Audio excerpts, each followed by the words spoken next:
अगर diagonals of a quadrilateral bisect करते हैं एक दूसरे को एट राइट एंगल्स, तो वो क्वाड्रिलेटरल मेरा रोम्बस होगा। हमें ये शो करना है। यहाँ पे हम ए बी सी डी एक क्वाड्रिलेटरल बनाते हैं। इसका डायगोनल होगा मेरा ए सी और बी डी। हम मान लेते हैं ये पॉइंट ओ पे इंटरसेक्ट करते हैं।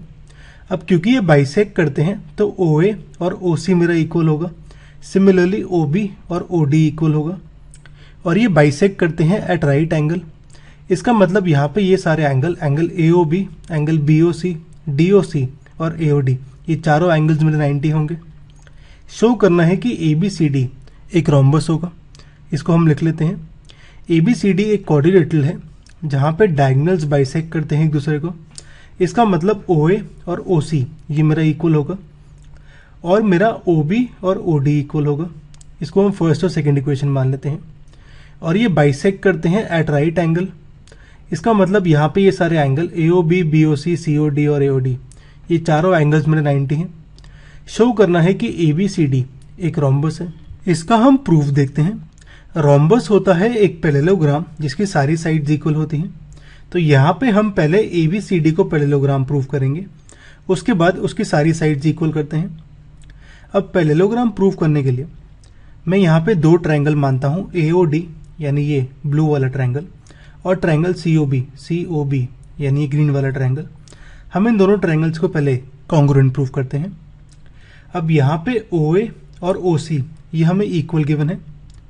ऐसे ही एंगल ए ओ डी यानी ये वाला एंगल 90 वाला और एंगल सी ओ बी, ये दोनों एंगल्स मेरे इक्वल हैं क्योंकि दोनों 90 हैं। ऐसे ही ओ डी और ओ बी ये भी इक्वल है क्योंकि डायगोनल्स बाइसेक्ट करते हैं एक दूसरे को। तो यहाँ पे मेरा साइड एंगल साइड ऐसे सिमिलैरिटी से मेरे दोनों ट्रायंगल्स कॉन्ग्रुएंट हो गए। तो मैं कह सकता हूँ यहाँ पे एंगल ओ ए डी यानी ये वाला एंगल और एंगल ओ सी बी यानी ये दोनों एंगल्स मेरे इक्वल होंगे by C P C T. अब मैं नोटिस करूँ मेरे यहाँ पे लाइन ए डी और बी सी और ट्रांसवर्सल ए सी के लिए मेरे ये दोनों एंगल्स ऑल्टरनेट एंगल्स हैं। For A D and B C with transversal A C मेरे ये दोनों एंगल्स ऑल्टरनेट एंगल्स हैं और ये इक्वल हैं। इसका मतलब मेरी दोनों साइड्स ए डी और बी सी ये पैरेलल होगी क्योंकि A D parallel B C आ गया। सिमिलरली मैं कह सकता हूं कि ए बी और सी डी पैरेलल है, यानी यहाँ ए बी सी डी में मेरी both pair of opposite sides parallel है। ए बी और सी डी पैरेलल है, ए डी और बी सी पैरेलल है। तो यहाँ पे मेरा ए बी सी डी एक पैरेललोग्राम आ गया। अब हमें सारी साइड्स इक्वल करनी है। साइड्स इक्वल करने के लिए मैं यहाँ पे दो ट्रायंगल लेता हूँ, ट्रायंगल ए ओ डी और ट्रायंगल सी ओ डी, यानी यहाँ पे ये ब्लू वाला ट्रायंगल और ये ग्रीन वाला ट्रायंगल। मैं इन दोनों ट्रायंगल्स को यहाँ पे कॉन्ग्रुएंट प्रूफ करता हूँ। इन दोनों ट्रायंगल्स में मेरा ओ ए और ओ सी ये इक्वल है क्योंकि डायगोनल्स बाइसेक्ट करते हैं एक दूसरे को फर्स्ट इक्वेशन से।